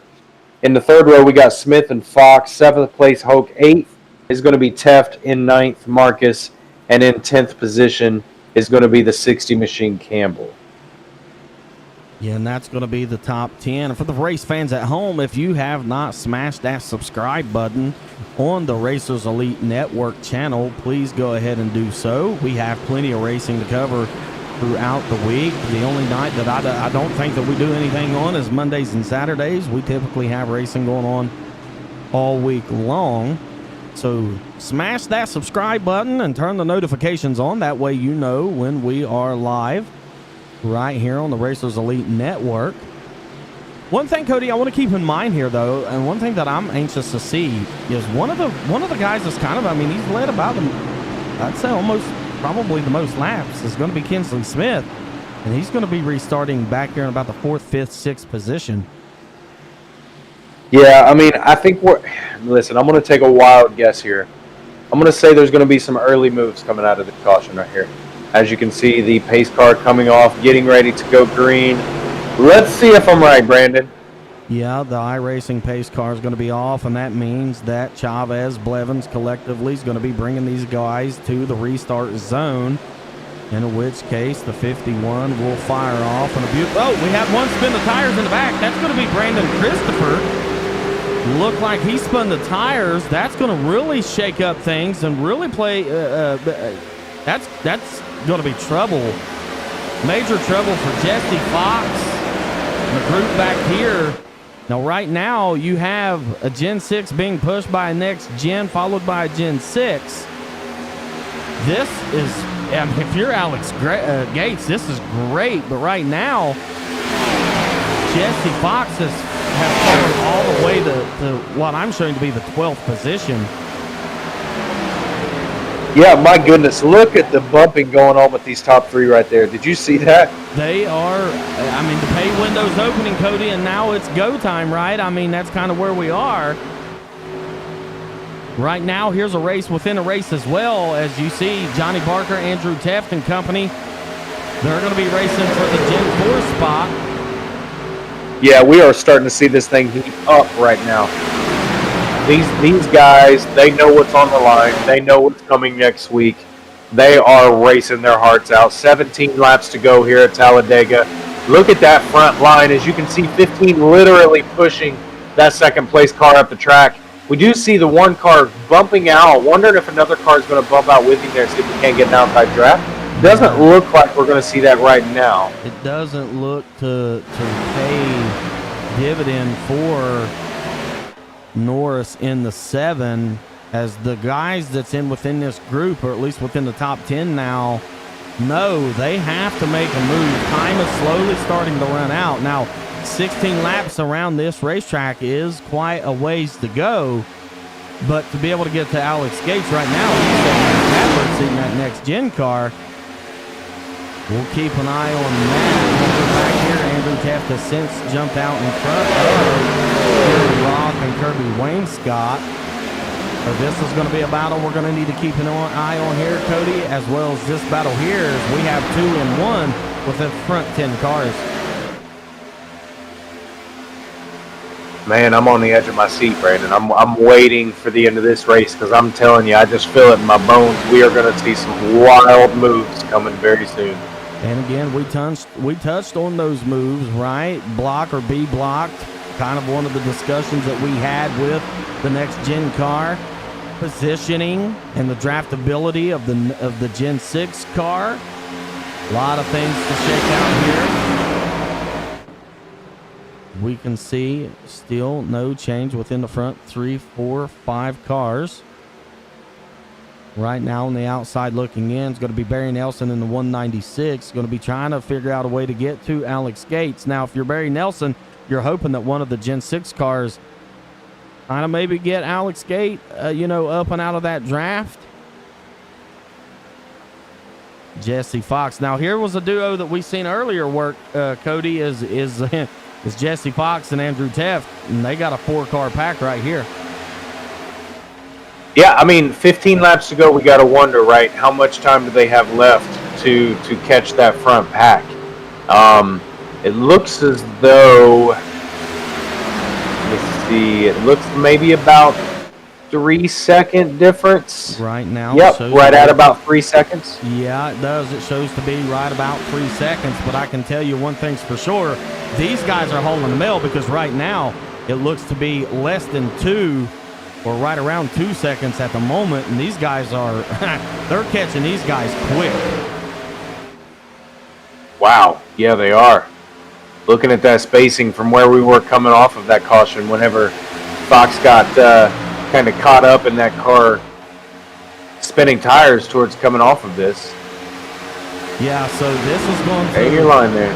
I think this is going to allow that group to catch up because right now they're only about 2.5 seconds back. Now, if they are able to get within, I would say, probably about a second of this group, Cody, those drivers should be able to catch. Now here's a problem, though. The problem is they've lost one of their drafting helps, right? Now it's only a 3-car pack instead of a 4-car pack. And if you're Jesse Fox, that's not what you want to see. But now if those guys in the front pack, Cody, get the racing like we're starting to see, some drivers move around, this could allow the opportunity for those guys to start to close in. Should this side by side. It looks as though the 51 car jumped outside, lost a few positions there in Blevins. He did jump outside. Now, for the first time tonight, is going to show something other than a Gen 6 car lead the way, and that's going to be Alex Gates in the 77 in the next gen car. Now we can start to see some jockeying for position, Cody. Now these guys are starting to move around as we're nearing what will be 11 to go the next time by. Yeah, and I think I'm gonna call it. I think that 41 car is going to start pushing 55. Let's see. Yeah, oh my goodness, look at that. Yeah, they're going to leave the 77 out to dry. They know that's not going to be the ticket. Now, look, here is now the 196, and I called this just a couple laps ago, Cody. The 196 has since got exactly what he needed to happen and has been able to clear Alex Gates and is now in control of the next gen portion is Barry Nelson. Now, one else thing, look at Fox. Look at how much time that back group is made up right there. Excuse me, the middle group is made up right there. Right, I think they're going to be able to catch them. We have 11 laps to go. Man, we are seeing some racing right now. As you can see, look at Fox moving up on the outside of the 7 car, making a move coming up. Now, see if he can carry that momentum. If he can time these runs and he correctly, now see, he's going to stall out. That's going to be the problem, is he's going to need some help. to catch this front pack right here is what Kinsley Smith, Truth Hope, back to the front again. Now, we've seen this tandem a lot tonight, but we've also seen this tandem work well, but then we also seen a little bit of an issue that ultimately costed the 15 about 3 spots on the racetrack. As we see 3 wide back here, Cody, look at this jockeying for position. This is getting wild back here. Andrew Teft has found Jesse Fox once again, and they're going to be looking to make some time on the outside. And I think they're going to be able to, Brandon. I think those 3 are going to be able to push each other around that track. What I'm wondering is how close can that inside road stay? My goodness, look at that. Well, I think what's going to need to happen is these guys are going to have to at least get single file. There it is. There's some 3 wide right there behind them. Rig rack right here. Massive hit. Oh, my goodness. 10 laps to go. That. Here we go. 7th caution. Let these guys regroup. See what happens. What a massive hit. I'm just going to go ahead and go on board with Blake Davis as these drivers hit hard on the inside wall down here on this massive backstretch. A lot of pushing. He had to get out, clear.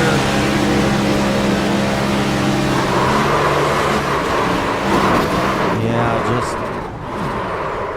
going to back it up. What a hit that was. These, even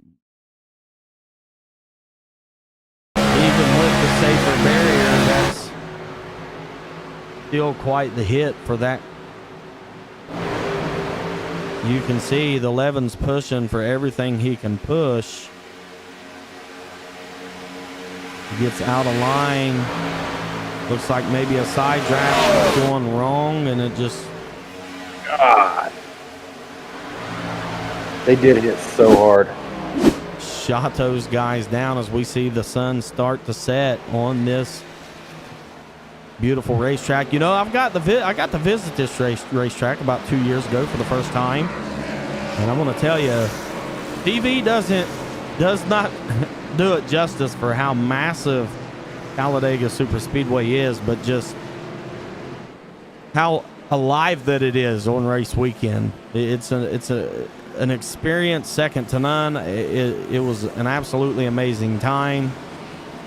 Would love to go back and visit. I have other tracks on the bucket list I want to visit first, but I definitely want to go back and visit Talladega Superspeedway. We got some great races coming up as well. Something I want to point out here, Brandon, if you take a look. Now, this might switch up just a little bit, but I believe Fox, coming out of 12th off of the 6th caution, has moved his way up into that 5th spot here in the 7th caution. He has, and that will allow him to be in position. I think one of the faster cars that we've had, but I think what we're going to what we will see when we get back green flag racing here is the guy that's helped him the most has been Andrew Teft in the 97. I don't think that Andrew's going to be able to do much to help him from this point, just because that car doesn't get up to speed quite like the Gen 6. So who does Jesse work with and when to try to position himself in a position to win this race? And then you have 2 Gen 4 cars right behind them, and then a slew of some next gens. So a lot of things to keep an eye on in the closing laps here, Cody, is we're going to be, believe, probably 6 to go when we go back green. It's going to be wild. So as it stands right now, Brandon, with the 15 car leading the way up there, who is the other 2 racers that are leading their class of car? So right now I have Andrew Teft currently leading his class of cars, and Austin Norris.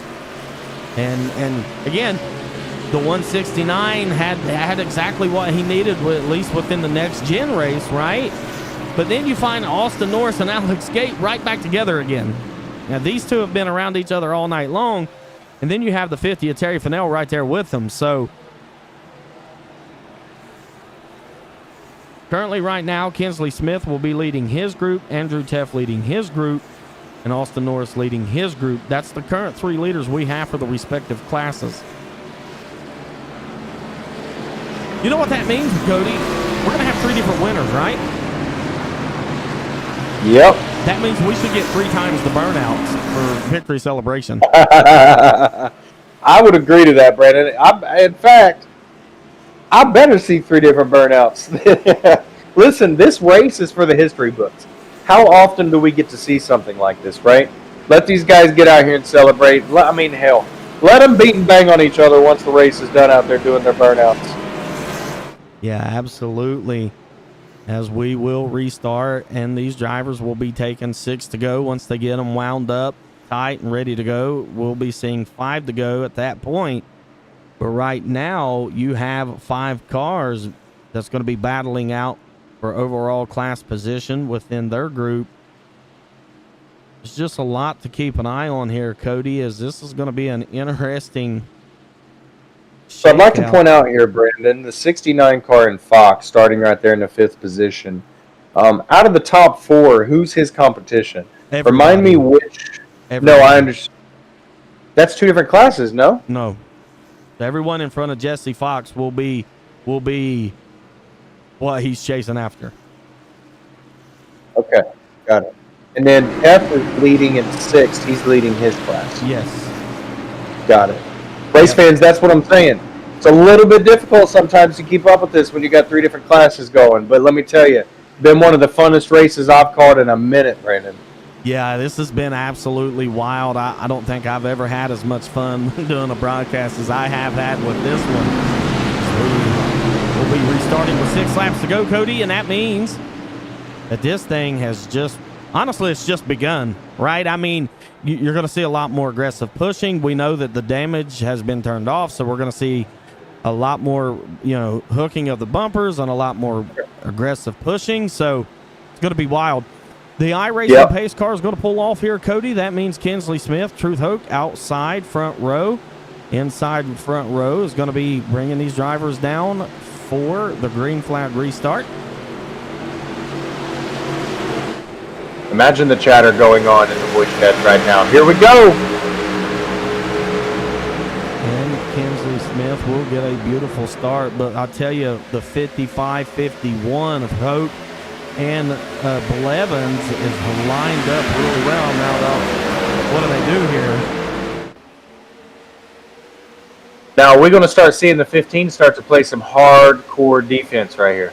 Yeah, I think that's going to be exactly what's going to happen. Is we're going to see defense played. As actually, he's not going to be able to play defense, and he's going to allow the opportunity for Truth Hope to take a look on the inside with Blevins, as they're going to be looking to go to the front.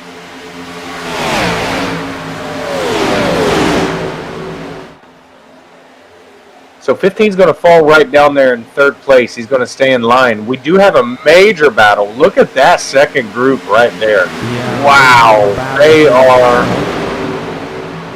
It's 1, right. 2, 3, 3 wide. Yeah. Several cars 3 wide. They're going to be 3 wide. Oh, getting pushed down a little bit. Andrew Teft is going to be working with that 60 car.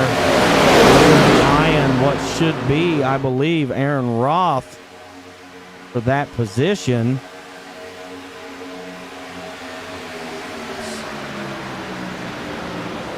Kinsley Smith has since fell back to the 5th position. Jesse Fox is now at the 3rd, followed by Aaron Marcus there. We'll keep an eye on that battle as we see these guys here still continuing on. Now, we have a Gen 4 pushing a Gen 6, and we have a next gen pushing a Gen 4.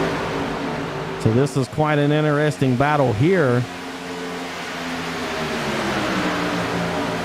4 laps to go. We are at 4 laps to go. I'm going to try to do what I can, Cody, to maintain the battle for position here. We'll call this one first, and then we'll go back here, and then we'll call this one.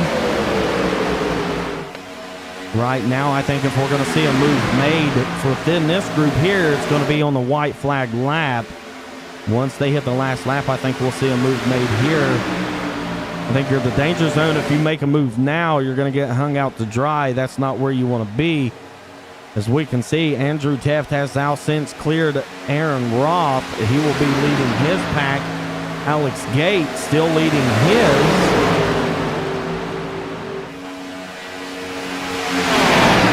we can see these cars go 3 wide.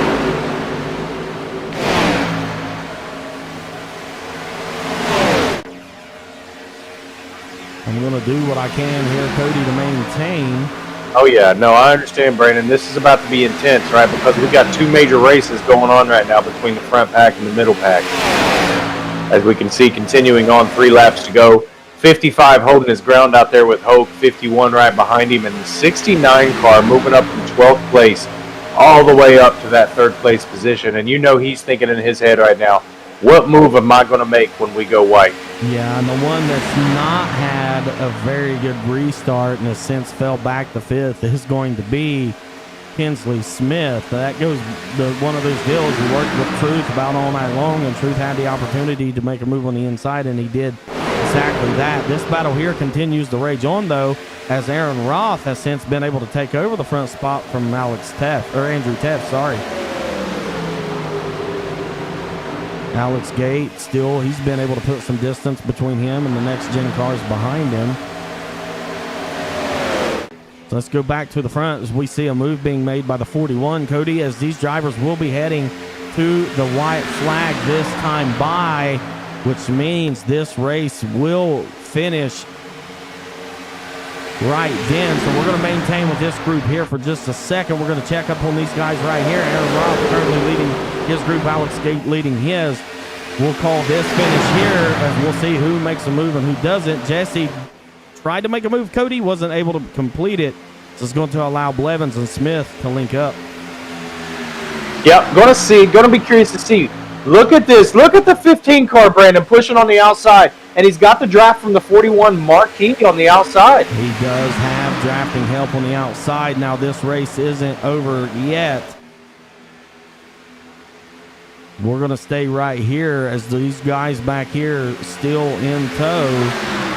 This is quite the position to be out in. What a move on 15. What a move. Oh, defense right there. Oh, looky there. They touch. Who's it going to be? Who is it?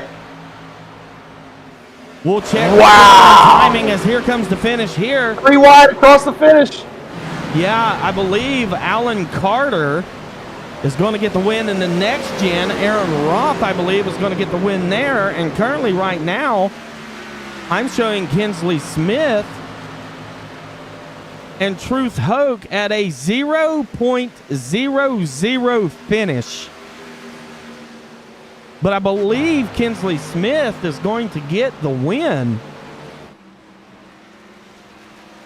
in what was a photo finish, Cody. Wow.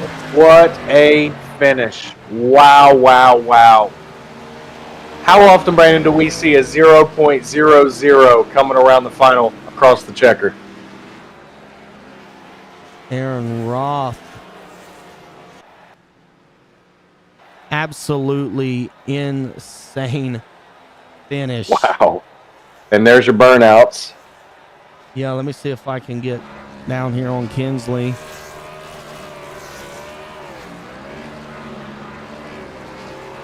And we'll go through the race results here, Cody. As you can see, Kinsley Smith will win overall in his group of the Gen 6 cars. Finishing second is going to be Truth Hoke. Finishing third is going to be Stephen Blevins. Fourth, biggest mover all night long at 21 spots. Just wasn't able to get the job done. It's going to be Jesse Fox. Fifth is going to be Aaron Marcus. Sixth, and overall winner for the next gen car is going to be Alan Carter. Seventh, and first overall in his class is going to in the Gen 4 car is going to be Aaron Roth. Eighth is going to be Andrew Teft. Ninth is going to be Troy Thomas. And 10th is going to be Terry Fennell. Absolutely. What a race. Crazy. What a race. What a race. Let's see if we can get, some of these guys in here. Absolutely. Let's start with the Gen 4. Let's start with Roth, and we'll work our way up to the overall leader, Carter. Brandon, how's that sound? That sounds good to me.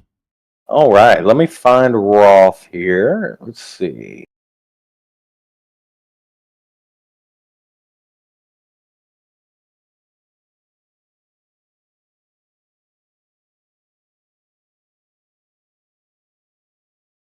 Okay, so we're gonna go ahead and move on with Smith. Let's see if I can't get Smith in here while we let Mr. Roth work on his things. Let's see, Kinsley Smith, yeah.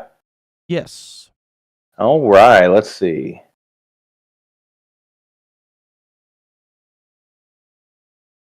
Kinsley, you with us? I am. Welcome in, and man, I tell you what, we watched you all night long work with the 55 of Truth Hoke there, and ultimately, man, you on that last restart, you fell back to the 5th position, but then made some timely moves that paid dividends and was ultimately able to secure the win in the Gen 6 car. Yeah, I knew right there coming to the final lap I was going to have to make some moves. I was kind of by myself, didn't really have any teammates. Alex Gates was one of my teammates. Tried to work with him, but next gen leading, it just basically kills all momentum. Somehow the drafting doesn't match up with the cars and stuff like that. But basically, just coming to that last lap, I was just trying to figure out what moves I needed to make, and I knew it was going to be hard because these Gen 6s, you can't gain a run by yourself. And I managed to get Aaron Marquise to pop up high with me after I passed him and Jesse Fox, so it kind of gave me a little bit more momentum to get up there next to Truth and ultimately get past him. I tell you what, I'm not sure exactly how many laps you was able to lead tonight, but I know that it was several. We seen you in that 15 machine out front for a large portion of the night. Take us through the race, though. How different was the drafting? For the biggest part of the time, it looked like positions 1 through 7 was able to maintain with the Gen 6 car. But take us through the race, being able to race around the next gen and the Gen 4 car as well. It's kind of weird because all the cars or the 3 different classes of cars, they're completely different shapes. And I mean, there's some things that logically you think you could do, but like having a next gen in front of the Gen 6, next gen's a little bit bigger, so it'd punch a bigger hole. But ultimately, you can't do that. It's kind of like if you're a car by yourself, really all you can really hope is if you're a car by yourself in a different class and you got a different class around you, all you can really hope is that your drafting will match up with that car and be able to maintain with that group. But I mean, it's kind of weird. But I mean, the Gen 6s, they were able to get out ahead and kind of maintain the lead in front of all the other classes. So it kind of made it a little bit easier on us and not having to be back there in the havoc that was going on. But I mean, it was fun. It's a really fun concept. We've ran it before. We've done a whole series on it. So I'm hoping at some point we'll bring the series back out. Well, man, I'll tell you, a fantastic job tonight in that Michael Waltrip DEI looking paint scheme that you got there. I'm sure you got some people that you'd like to thank and some shout outs you'd like to give. So it's the time to shine, man. Go ahead and do it to it. Of course, Andrew always does a phenomenal job getting these things put together. And they're almost every single one of our series and events that we do are fun and action packed. And of course, my wife, Megan, and my daughter, Callie. Callie loves watching these, so she's going to have fun watching this one. And then, of course, all my guys at DEI. We racing every Tuesday, Wednesdays, and Thursdays. Having fun, just having a blast. And, of course, you guys for being in the booth tonight. All right, man. Well, we definitely appreciate you and taking the time to come up here and speak with us after what was a photo finish with Truth Hoke there. Go enjoy that win, man. And I believe you're probably going to get an entry spot into that big race next week, right? Yes, sir. All right, man. We'll see you then. Thank you. All right, Brandon. I'm going to go ahead and bring up Carter. I'm going to hop out and see if I can't get a hold of Mr. Roth while you speak with Carter, okay? Sure, absolutely. Bring him on up here and we'll conversate with him. Mr. Carter, you with us? Yes, sir.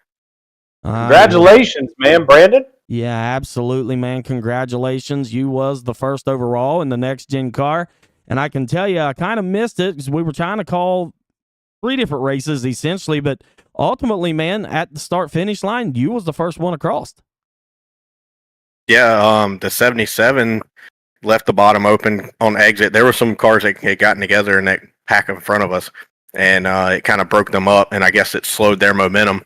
So we just held it down, and whenever we got to him, he tried to block my run on the top, and I just crossed him up and got underneath him and was just able to get there before he was. I tell you, one thing that I watched tonight up here in the broadcast booth was how well that the Gen 4 was racing around the next gen. It seemed like that those two cars could align a lot better than what maybe a different pair could. But for the biggest time of the race, we've seen a lot of Gen 4s, around next gen cars. Was you able to kind of manipulate the air, so to speak, around some of those cars to be able to ultimately position yourself to come out the victor with the next gen? So you could push with them a lot better than what I thought you could.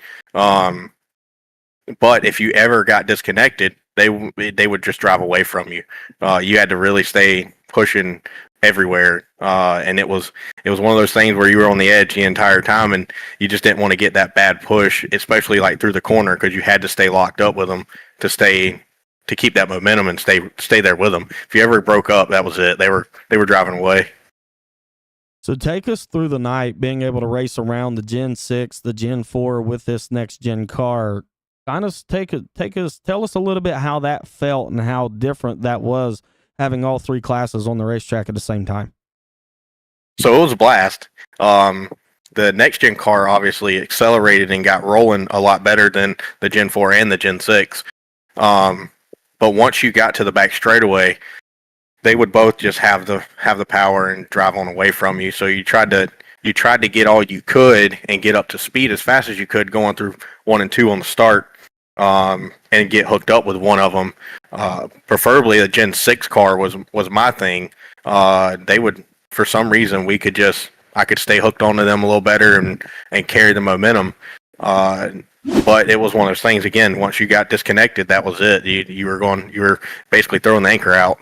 But if you could get in the middle of two of those cars, that was where you really made your steam, was being in between two of them. They would just push you. I think one time I saw like 210 on the mile per hour going down the back straightaway in between two of those cars. Man, I tell you what, it was an absolute blast to be up here to watch you guys battle it out all night long. I'm sure you got some friends, family, sponsors, or some people you'd like to thank. So go ahead and time to shine, man. Go ahead and give some shout outs. No, we just do this for fun. Actually, Blake Davis and Barry Nelson and all those guys actually talked me into running this league, and it's pretty fun.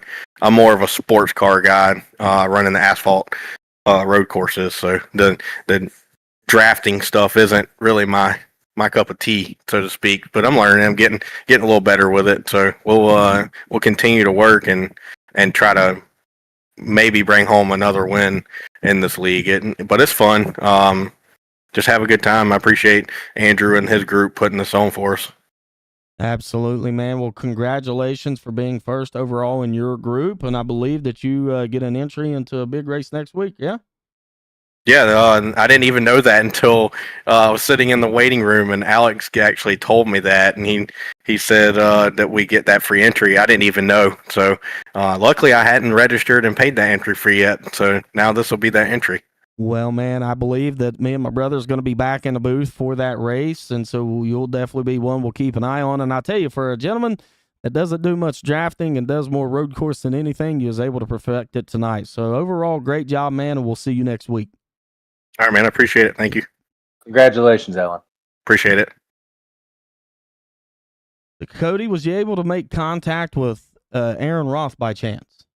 So I was not, Brandon. It looks like Mr. Roth is not going to be available for interview, but we do want to give him a massive congratulations on his Gen 4 victory. Incredible evening on his end, and we look forward to seeing more to come. Absolutely, man.